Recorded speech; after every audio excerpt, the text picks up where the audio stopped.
নবী সাল্লাল্লাহু আলাইহি ওয়াসাল্লাম বলেছেন যে এই দোয়া পড়ার পরে যদি কেউ সকালে পড়ে রাত্রের আগে মারা যায় জান্নাতে চলে যাবে। রাতে পড়ে সকালের আগে ইন্তেকাল করলে জান্নাতে চলে যাবে। আমি ইস্তেগফারের আপনাদেরকে 2-3টা দোয়া শিখাই দেই আগে ছোট্ট করে।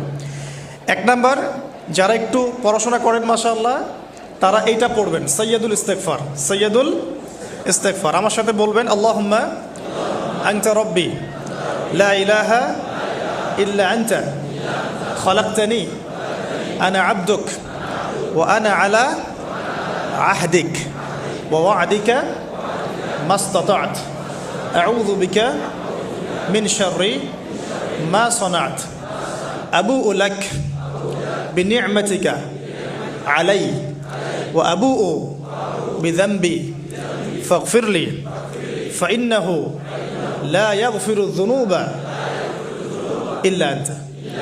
এই যে আমরা গত লেকচারে